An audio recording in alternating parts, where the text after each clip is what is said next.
Hello, everyone. Welcome to this Zoom Town Hall with Sarah Hoffman.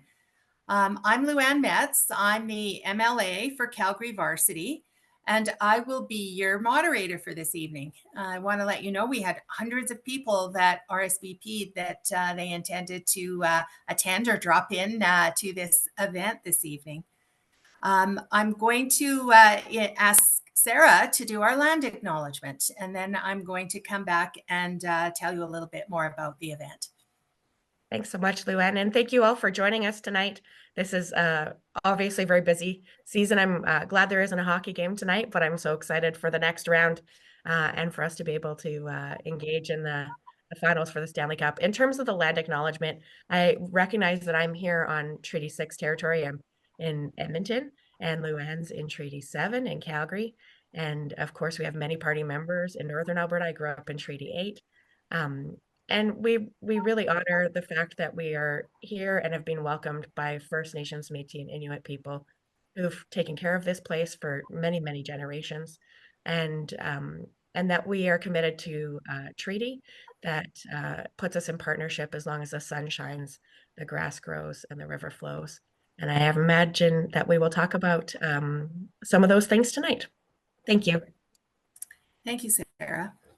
So there's been a lot of interest in this town hall. So we've decided that the best way is to go through as many of the questions to get through as many of the questions as possible would be for you to put them in the Q&A along with your name and perhaps where you're from. You can just put your first name if you wish, just so we can, it's your question, because we do get a lot of pretty similar questions. I will read them out. And then you can also use the general chat for anything else. We have volunteers monitoring both the Q&A and the chat. We are providing closed captioning, but note that when you type in the chat, it interferes with the closed captioning. So we ask you to minimize any thing that you're putting in that chat, just to be courteous for those that want to use the closed captioning, and we appreciate your cooperation for that.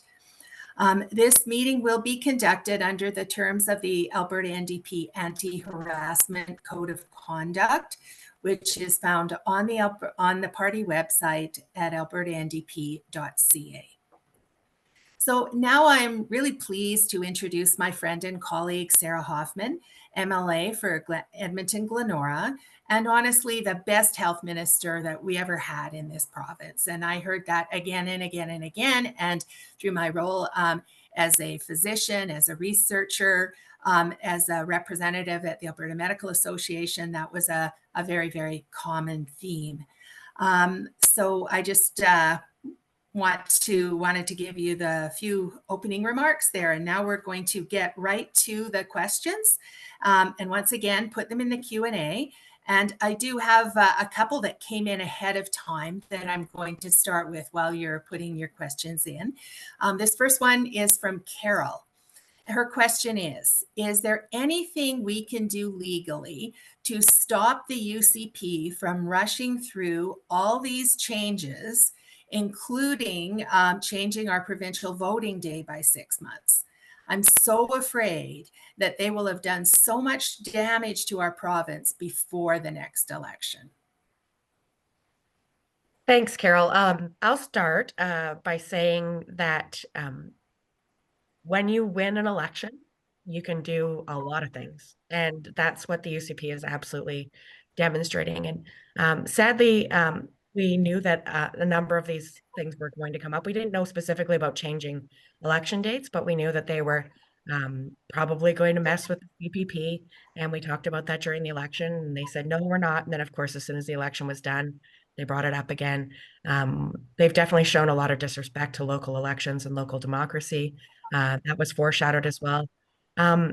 They do have the ability with a majority government to be able to bring in bills and to pass them. And in my experience, I would say the thing we can do the most to slow down and stop really unpopular things is making sure that we're talking to our friends and neighbors and that we're increasing public awareness around what's actually happening. And typically, governments want to be liked. They want to be successful. They want to feel that they've got the support of the public.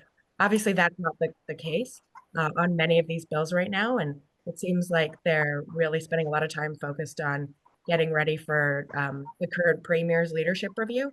I would say the most effective thing we can do is continue to organize, continue to phone their offices and let them know how you feel. But even more importantly than that is talk to your friends and neighbors and make sure that we're putting public pressure on them. I know a lot of people write letters to the editor. That's good, and talk about issues on variety of social media to continue to increase awareness. But they do legally have the ability to bring in bills, even if they are very unpopular and damaging. We in the opposition do everything we can to slow them down. They've also given themselves the ability to bring in closure, which they've used over 50 times since they've formed government in 2019. So they're definitely being very heavy-handed in how they're engaging in the legislature, but our MLAs are so talented. I'm very proud of what we've been able to do, even when they do bring in time allocation to highlight the significant issues with their bills. Okay, I'll go to the next question. This one is from Nancy. Please let me know how you would go up against Danielle Smith with regard to hijacking my pension plan that I have paid into for my entire working life. Now, only being 5 years away from retiring, I fear that she may be able to take all of my lifelong contributions and leave me with very little to live on in my retirement. What say you on this subject? Thanks, Nancy. And I'm seeing how many questions are coming in. So I'm going to do a little bit of a shorter response to this one because we want to get to as many of your questions as possible. But I'll start by saying that I'm really glad that we did so many pension town halls fall and winter when this was just starting to come up, and that we gathered so many signatures on petitions and have really demonstrated a lot of public support. I'm also proud that I have a very good working relationship with Heather McPherson, who's a member of parliament here in Edmonton Strathcona. She's brought forward a that would make it much harder, uh, essentially impossible for any one province to pull out at this point. And she's a private member, so she doesn't have a lot of time on the order paper, but she's presented that to the current government and told them that they're like she's happy with them to take it over and make it their own bill. So we do have some allies within the NDP and at the federal level helping us work to slow down this process and to make sure that we have an opportunity to really protect the retirement security of so many of us. So thank you for raising that question. And you're right to be concerned. And we are absolutely fighting this both here locally and then at the federal level to protect your retirement savings. Okay. Next is from Cindy and Imran. How do we start with mending our healthcare system, which the UCP is destroying? So I'm going to start answering this, Luann, but I love that you have so much healthcare expertise, both from your past life and from your current role as our health critic. So I will start by saying that their intention is to destroy the healthcare system. Their intention is to create many little pieces. And Cindy and Imran are right that it does undermine the public system. And it is, I think, intended to create more chaos and for people to give up, throw their hands up in the air and say, fine, privatize that piece.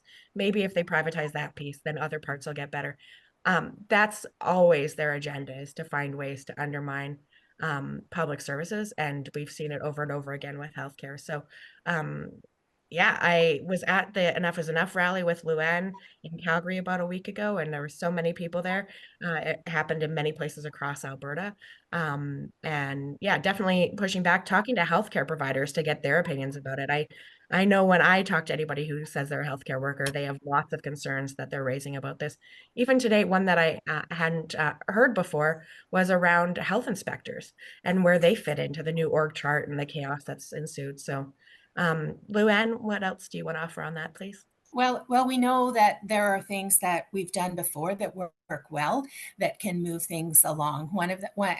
But all of it has to be done in collaboration with the providers, rather than a top-down telling them what to do. Because we will say, this is our goal. These are solutions that work. How can it work exactly in your situation? So we modify it a little bit. And an example is that when I was the head of neurology for Calgary and starting in about 2014 to 2018, I worked with my team and we worked with the primary care network leaders, and we together took the wait time for a non-urgent neurology, general neurology visit from 21 months down to 4.5 months by using a systematic approach that worked for both the sender and the provider. And we brought in patient opinion as to what they needed as well. And we implemented what was going to work throughout our system. And that kind of work together with a really good starting point, because we don't have to take a long time to get that going. We already know what a basic of what works, and then we can apply it to many different groups across the province quickly, but with local input as to how exactly it will work in that situation. So that's just an example of how we can do things very fast, and very much engage the front lines who are dying to look after people. They want to look after people. Next question. This is from Cafe. Hi, Sarah. I'm asking how you feel about the homelessness in Alberta and what you would do to help solve the issues around it. Thank you. Thank you for that question, Kathy. And it's the way people are being treated in this province is inhumane and disrespectful. I believe everyone deserves a safe, affordable home. And some people will need more supports than just a roof over their head. Some people will need permanent supportive housing, which includes things like access to a social worker and a mental health therapist, maybe even an addictions counselor. And that is the right thing to do. The fact that we've had seen such a dramatic increase in the number of people living rough on our streets and have a government that does very little to actually support them. The navigation systems are overwhelmed. There isn't actually enough housing right now. So people are showing up after having their belongings taken from them and thrown out. And then there are the proper supports for them to actually be housed. So that's one of the reasons why housing ended up as one of the key areas of focus. You've told me on the doorsteps when I've been knocking over the last few years that we need bold housing policy and we need to be unapologetic new Democrats on this issue. So whether it's affordable housing or whether it's ensuring that we have permanent supportive housing for those who are living rough, I'm with you. And the number one thing we can do is stop more people from becoming unhoused, which means doing things like bringing in temporary rent controls and building a significant amount of affordable housing, including co-op housing, so that people can keep a roof over their heads before it becomes an even more acute problem. So yeah, I'm with you. And I'm excited to hit the ground running and be able to really tackle this in a meaningful way. Thank you. So the next question is from CZ. Please comment on how you will address the new curriculum that has and continues to be implemented. Thanks for that. The curriculum is also an embarrassment in this province. We used to be seen as world leaders. You probably are aware, CZ, that a lot of international private schools would use Alberta curriculum. The Northwest Territories had a working relationship for, I think, about my entire life, where they used our curriculum, and that's all changed under the UCP. They're using BC's curriculum now. Teachers haven't been properly supported in this either. And I will say that once a kid decides that they are bad at something, it's really, really hard to convince them otherwise. So the work that's been done to actually scaffold and properly implement this has been a complete disaster. I feel for the young kids who are being the guinea pigs of this implementation. We've definitely fought to it was a big focus of the time when I was in opposition over the previous 4-year term as the education critic. And the great news is that there are a lot of experts who want to work with us on this. Dr. Carla Peck, who's a internationally recognized academic with tremendous capacity here at the University of Alberta. I'm proud to have her endorsement and to have her allyship because I believe in 3 years, I will have a mandate to be able to fix this. And we need to make sure that students are well supported, that we're consulting with experts, including cultural experts right here in Alberta and academic experts. And of course, parents and teachers who are currently working in the classroom, not just those who've retired decades ago. So I'm excited to do work to help undo some of the harm. And there are some parts in it that are fine, that aren't problematic. Then I think we can leave those because I actually want to take the politics out of healthcare and education. I want them to be us doing the right things on a regular basis. And I would like us to make curriculum boring again. Well, not the actual curriculum. I want curriculum to be fun and engaging, but the curriculum process of writing curriculum and implementing it, I want that to be boring and get the politics out of it. And let's actually put students and academics and teachers back at the focus. Great. So the next question is from Carol. Childcare has been moved under the Ministry of Jobs, Economy and Trade. Can you please speak to that? Um, it seemed like a personnel change, I will say, because definitely, Carol, in terms of children's services, children's protective services is a big component in there, and the other big component was childcare and negotiating contracts with the federal government and then working with providers to implement them. Um, so it seemed like the premier was making a demotion uh, without moving somebody's title, I guess. But instead, she took a big bulk of what the Minister for Children's Services was supposed to be working on and then gave that to somebody else. So, yeah, it doesn't make sense in terms of org charts or where the people are reporting. It seemed like it was something done as a sort of premier's prerogative, and it doesn't make a lot of sense. I think making sure that the Minister for Children is responsible for childcare makes sense. And if you have a problem with a Minister of Children, then you should put in a minister that you have confidence in. Yeah, there are a lot of things they're doing don't make a lot of sense. Yeah. So the next question is from Jane from Edmonton and from Robert. How do you raise the money to keep these promises and goals? Yeah, thanks for the question, Jane and Robert. I will tell you the same thing I told the Alberta Chamber of Commerce, which is that I want our business community to make a lot of money. And then I want them to pay fair taxation. We have by far the lowest corporate taxes for large profitable corporations of anywhere in Canada, by a country mile. And that doesn't make sense. When I talk to a lot of people who work in the business community, they're pretty honest with me when they say taxes are one factor, but what your inputs are, what your market access is, for whatever your business is, those are bigger determinants. So I'm unapologetic in the fact that the first time I ran in 2015, we were pretty open about the fact that we were going to protect health and education by making sure that those who were the richest and the most profitable corporations paid their fair share, and it was the right thing to do. One of the issues we've had is that we didn't talk about this in a proper way in the lead up to the last election. We waited until 2 weeks before voting day to really talk about that again. But at that time, it was $4.7 billion that had been lost in revenue just for the corporate piece.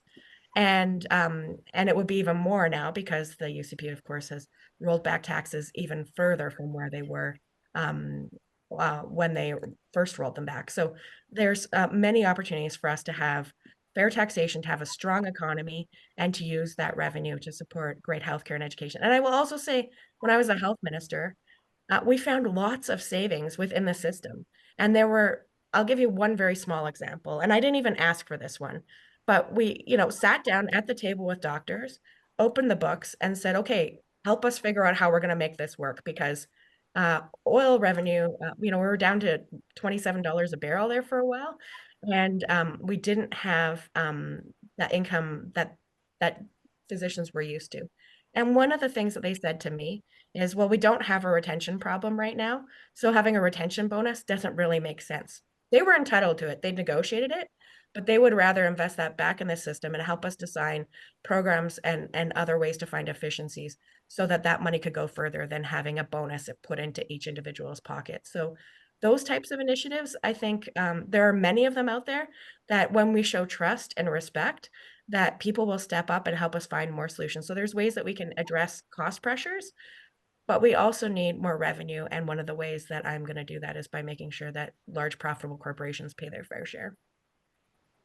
Thank you, Sarah. And I remember that at being a physician at the Alberta Medical Association, Yeah. and it was voted on that we would give up that retention bonus. And it was up to $10,000 per year for physicians. But we didn't have a shortage of physicians at that time. It came later when they started driving doctors out. So there's things that, that can be done for sure.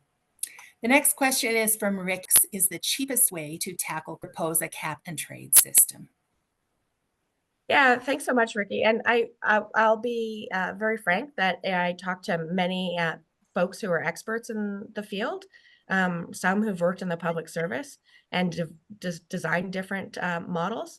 And they said for us to reach 35% reduction by 2035, we need to have some kind of tool.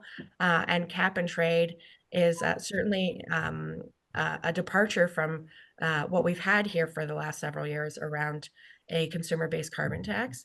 But I think that I know that climate change is in such a point of crisis that we can't continue to ignore it, and that we need to give other tools to people to be able to address these pressures. So it's one of the big ones that folks who work in the sector and have designed systems around the world say can work and can get us to a 35% reduction by 2035. And that's important to us. It's important to our future. And that's how I got there. I think that people care too much about us addressing climate change to keep fighting about a consumer carbon tax that was broken by the federal government when they decided to exempt home heating fuels for the East Coast. That completely undermined the whole model. And I'm not going to try to defend something that somebody else broke. I'm going to find new tools for us to be able to do responsible things and support everyday Albertans and putting more money back in their pockets and reducing their energy costs. Yeah, so even good ideas become bad if they're not implemented properly Yeah, and communicated. Yes. exactly. Yeah. So an anonymous attendee and Enika, I'm hoping I'm saying that right, said, say, hi, Sarah, have you got any strategies to engage the rural voters? In our small town, the Tory influence is very strong. Yeah, thank you so much for the question. I grew up in Canuso, which is probably even smaller than your small town. Only about 200 people live there. And I didn't think anyone voted NDP when I was growing up there. And then I started looking at polling sheets and I found out that about a third of the people who lived in my hometown voted NDP, which gave me so much more hope and excitement, actually, because that means we only, they can work in pairs to influence one more person to come over, and then we win. So there's lots of potential there. One of the things that I've modeled for the last decade, to be quite frank, and especially during this leadership campaign, I think people can see because I'm posting a lot on social media. I'm showing up and I'm door knocking in rural Alberta, and it goes a long way.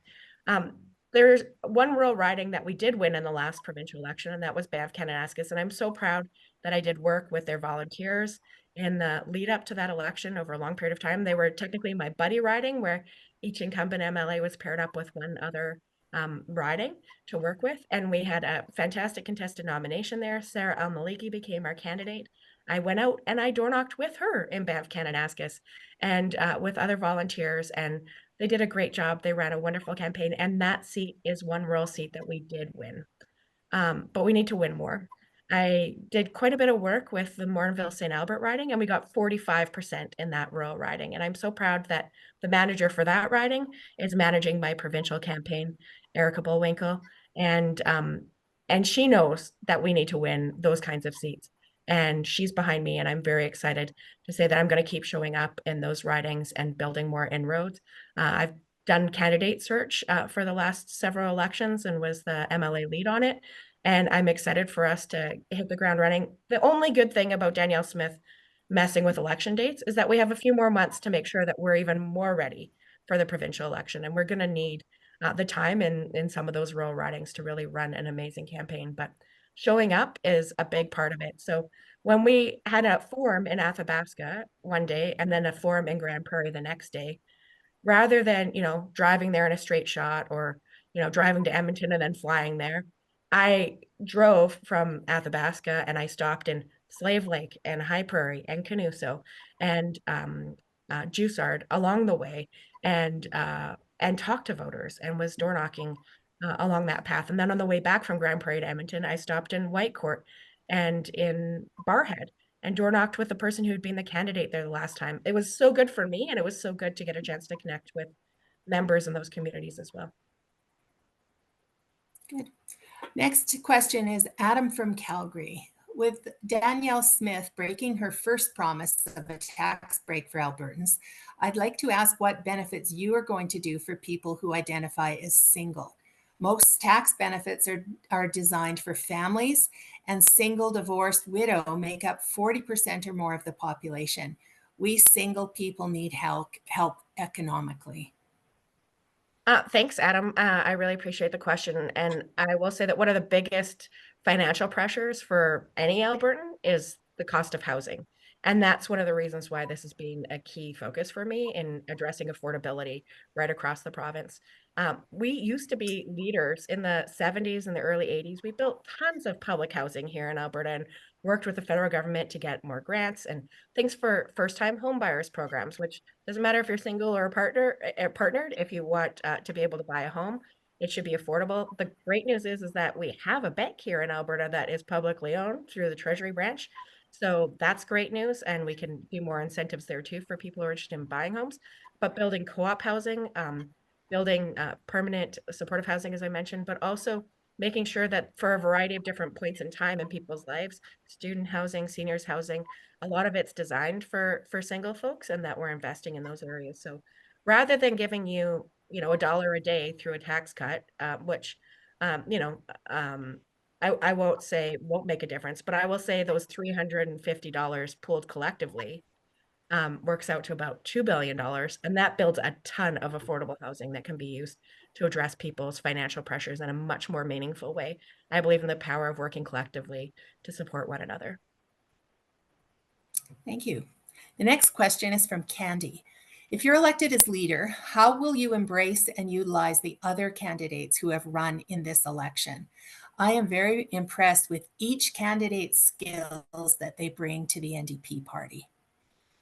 Yeah, thanks, Candy. I really have enjoyed this process. And I think a lot of people think about the four of us who were on the stage at the last debate, but there were other people who were running in the leadership race before that, including Raki and Gill, of course, and I know David Shepherd had seriously considered it, and there are many others too. So there are a ton of very talented people, Candy, within our party, and I want everyone to see themselves on a path of progress and growing their skills and growing their contributions, because there is so much work that needs to be done to ensure that we do win in the next provincial election. So one of the ideas I have, I'll give you a little sneak preview here, Luann, is I plan on meeting with every one of the MLAs, and I would add Mr. Nenshi to that list as well, ahead to say, um, write a reverse mandate letter for me. What are the things that you want to accomplish between now and the next provincial election? And then we sit down and work together on how we can accomplish those things, with my supporting that work as the leader, but also really harnessing some of the talent that we have at caucus for MLAs and through the party for other activists who aren't MLAs, but are maybe interested in being candidates. I'd love for Nahed to be a candidate and to be an MLA under my government, and there's absolutely a spot for him, for Jody, for Gail, for everyone in a Sarah Hoffman government. And I want people to use their expertise in helping us get there. So rather than me telling them marching orders, I think we can co-create a lot of that, and that's how you usually get the best buy-in. So when you sit down with people and you ask them what they want to achieve, and then figure out ways that you can get there together. Great. Next question is from Niall. Hello, Sarah. How do you plan on protecting the rights of workers with the ongoing attacks on overtime and banked hours? Yeah, thanks, Al. So yeah, we fixed the laws. We were doing quite a good job on catching labor laws up to the national standard, and then the UCP came in and they rolled a lot of that back. And in some areas, they went even further than where the law had been previously. For example, a differential minimum wage, so that those who were under 18 made less money, even if they were doing the same job as somebody who was 18. That is very contrary to my values and beliefs. I'm proud of our labor roots in the NDP. And one of the things that's running for leader is you get to find out what people really think about you. And when I reached out to some of the unions that I worked with when I was the chair of the Edmonton Public School Board, and asked for their support in this process. I was so proud that every local that endorsed me before I was a trustee was proud to endorse me running for leader and intern premier. And I think that speaks to the fact that we had a good working relationship, that we respected each other, and that we wanted to get to the same common outcome. So it starts with respect, and the next step from that is writing the laws to make sure that they are in line with national standards. And there are some great things that are happening with NDP governments in BC and Manitoba, and hopefully soon in Saskatchewan as well, that will help us be able to look to our neighbors, be part of a national movement, and find ways to raise the standard in terms of fair practices and the ability to organize. The next question is from Margaret. During the NDP government, there was an opportunity to increase teacher salaries appropriately and to address classroom sizes. Unfortunately, we got no increase and the classroom funding was temporary. Are you specifically prepared to support teachers with the public now that we are bargaining and asking for issues to be addressed? Thanks, Margaret. And certainly it was a very difficult time financially for our province and in terms of the political climate around salary increases when so many folks were losing their jobs in the private sector. Um, it was tough.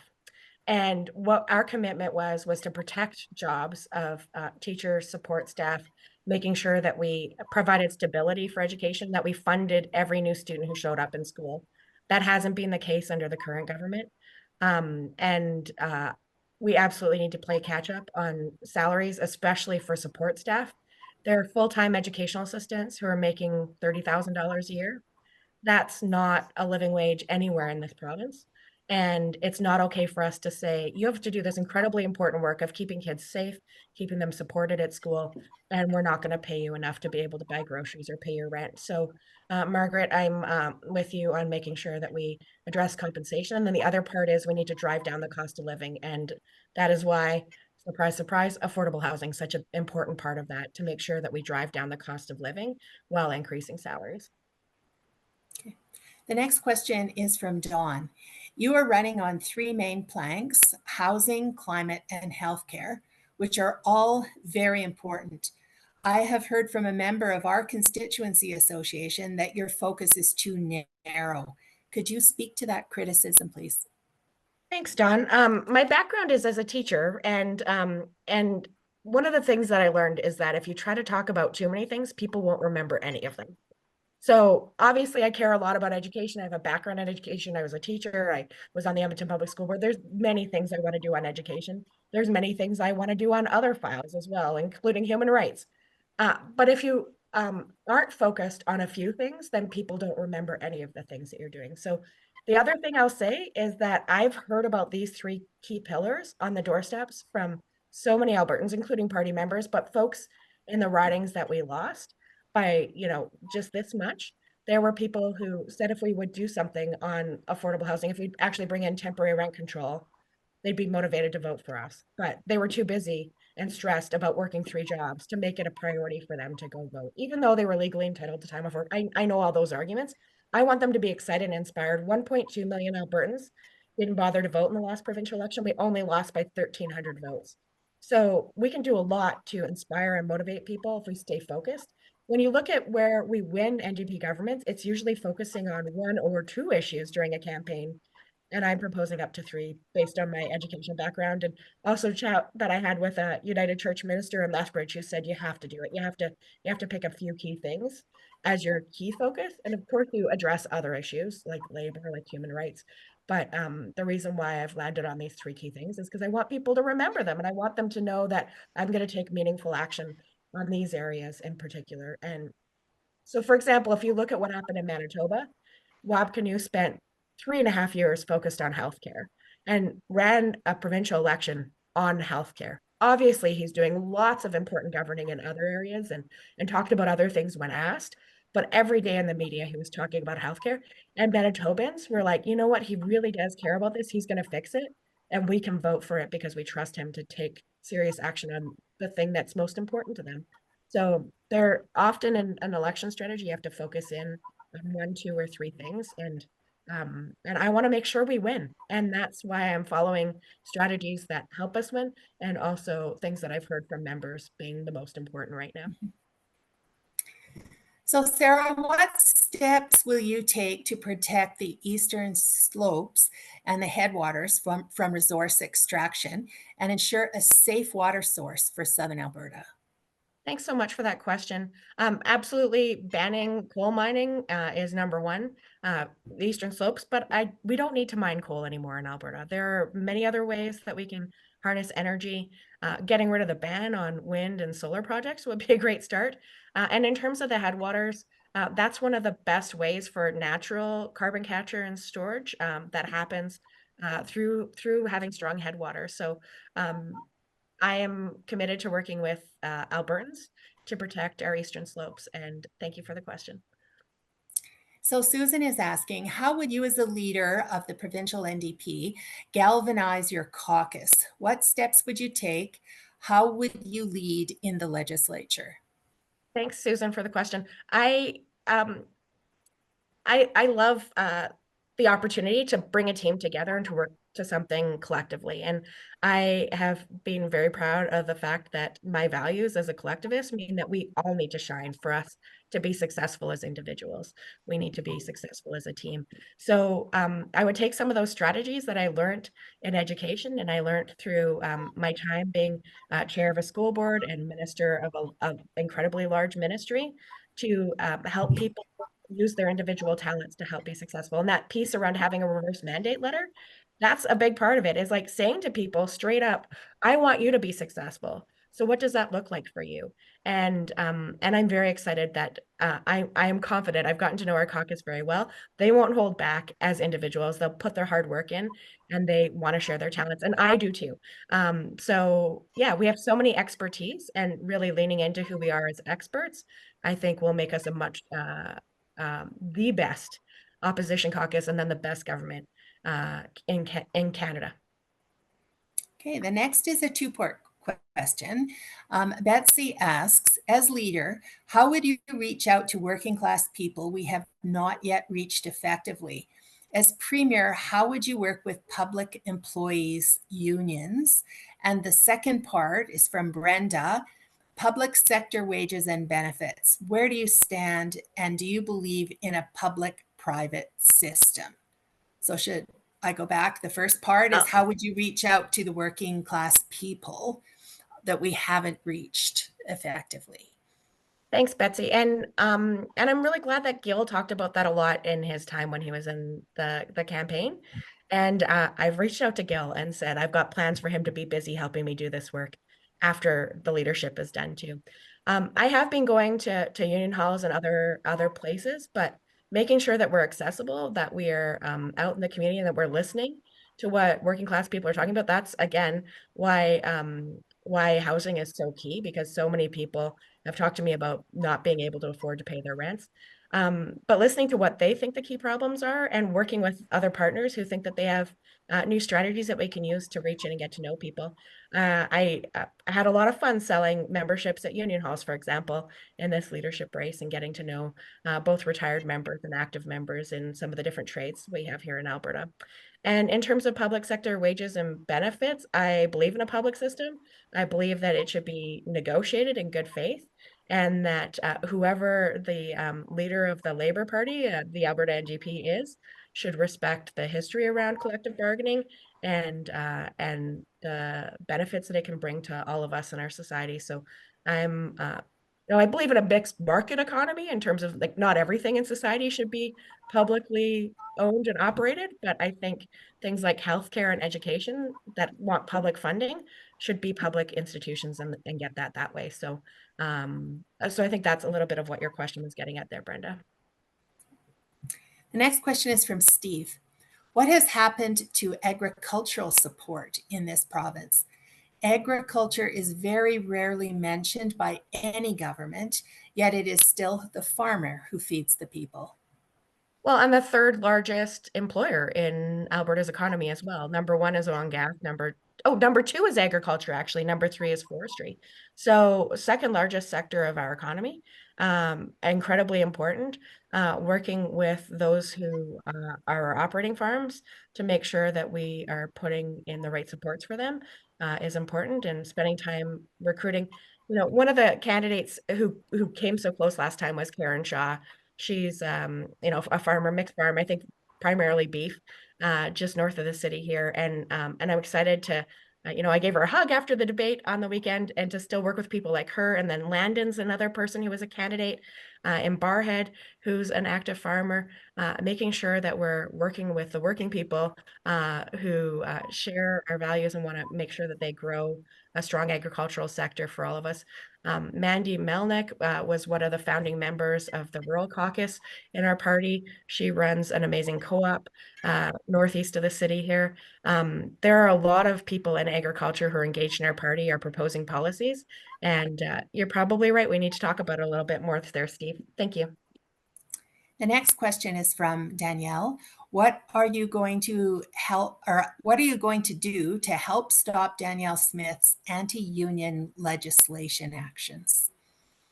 Well, we have to change the laws back, right? So we have to make sure we are in a position where we win, and where the leader is going to take action on these things and live our values. That's the main thing. But anytime bills come forward that we know are going to hurt working people, we will fight them with every tool that we've got in the legislature. We've figured out many different types of amendments to try to slow things down and make sure that we highlight evidence behind decisions. And we also will sometimes need to speak outside of the legislature as well, and sometimes involve the courts, because some of these bills that she's bringing in are so counter to the law, not just in terms of labor standards, but also the work that she's doing around attacking vulnerable queer trans youth.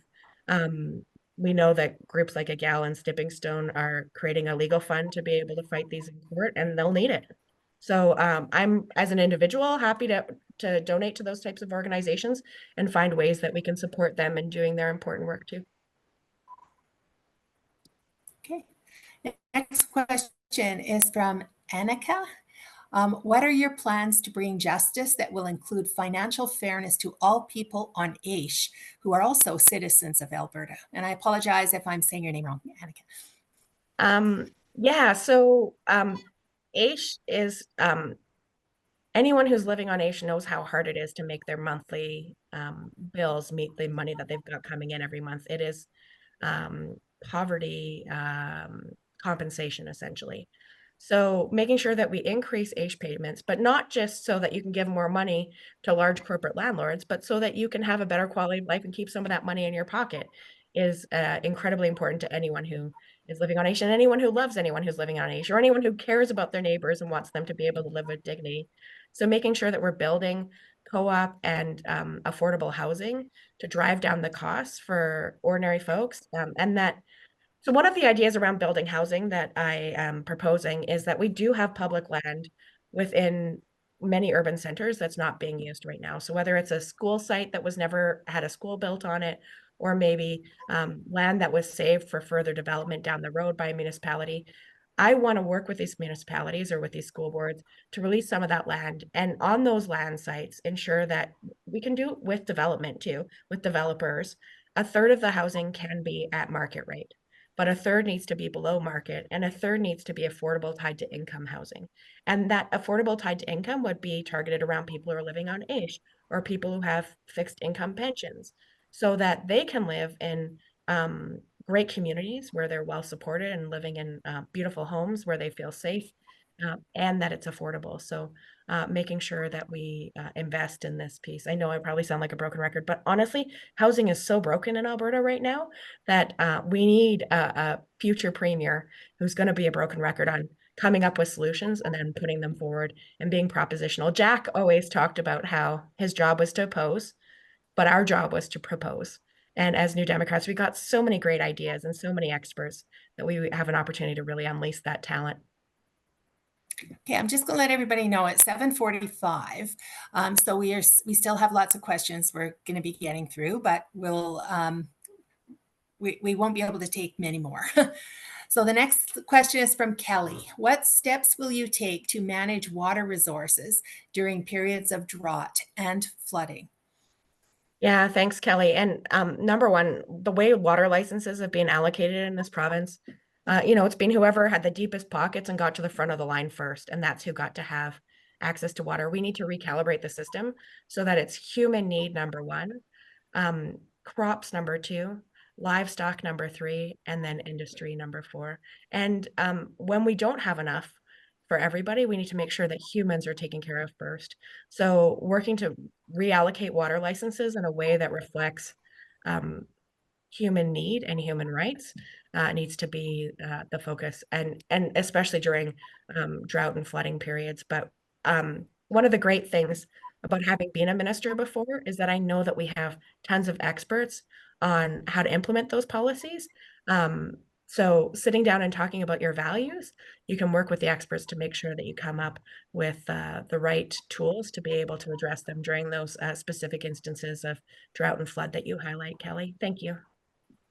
And the next question is from my friends, Ross and Dolina in Cochrane. Is there any way we can halt the Grassy Mountain Coal Project? Thanks, Ross and Delina. I have been talking with Sarah Maligi quite a bit. She's our environment critic right now, and we need to make sure that we protect the eastern slopes. And when the minister stood up in the House and said that Grassy Mountain wasn't in the eastern slopes, when a quick Google search on a government website demonstrates that it is so counter to um, decency. Usually when there were political differences, it would mean that you maybe had different opinions on what the outcome should be, but you didn't usually have different opinions on what was true. Usually had a common set of facts or maps that you would agree on and then figure out how to argue your point. But um, Sarah's been doing a lot of work to make sure that we are. Oh, and Rachel introduced a bill on the last day of the last sitting too around banning coal mining on the eastern slope. So we need to implement this. We need to implement these bills. So we need to flip some UCP members over to the bright side. Good news, you're in Cochrane. You've got a UCP MLA that you can put some pressure on there to help make sure that we enact Rachel's Act and protect the eastern slopes. The next question is from Candy. Hi, Sarah. After the damage of the economy under the UCP, do you have a plan to improve the economy and reduce costs for seniors? Mm. People trying to retire at the age of 65 can't afford to retire because costs keep increasing. Will you implement programs for low-income seniors to age in their homes? Yeah, thanks, Candy. That's such a good one. And like many Albertans, I have an aging mom who I want to be able to stay living independently as long as possible. A big part of it is investing in healthcare supports to keep people safe at home. And people don't always remember this because I was only the minister for seniors for about 9 or 10 months, but I had a chance to be the minister for seniors. And some of the things I was proudest of were programs that we had around deferring giving out grants and giving out loans so that people could do some of the work to modify their homes to reduce barriers and keep them safe there. But there's also so many partners in the community that want to do things like ensuring driving and basic maintenance are done to people's homes so that one of the ways seniors often get injured is by doing things that they could do easily 20 years earlier, but might not be able to easily do themselves. So if a neighbor knows that you need help, trimming your trees or hanging your Christmas lights, and we're using nonprofit community-based organizations to help connect people with one another, there's lots of ways we can support them there. Another thing is that we need to increase FCSS funding. The last time FCSS had a significant increase, or really any increase, was when we formed government, and I think it was 25% that we increased. And that grant goes towards things like Meals on Wheels and other community-based organizations that, again, keep people safe at home and reduce stigma and isolation that often happens with aging without proper support. So there's lots that can be done.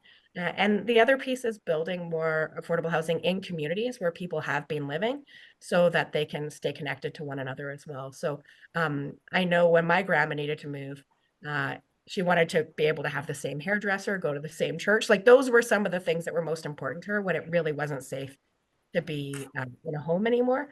But there were ways we could do that. Uh, but we need so many more because there just aren't enough options for enough folks. Now I'm going to say the last question because we're going to have a little wrap up here. Okay. This is from Teresa.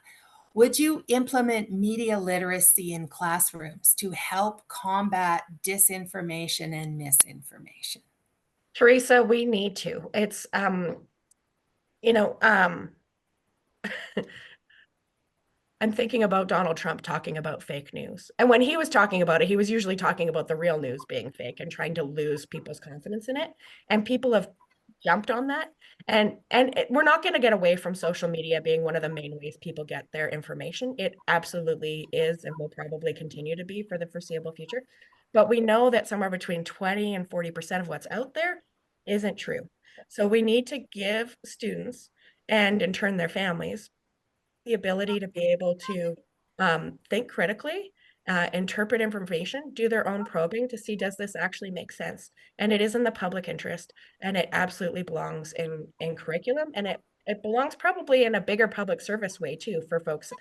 We just had a question about seniors and the number of messages that are being directed at seniors, whether it's through social media platforms or random bots texting phones to to fleece them out of their life savings is appalling. So there's a lot of work we need to do around critical thinking.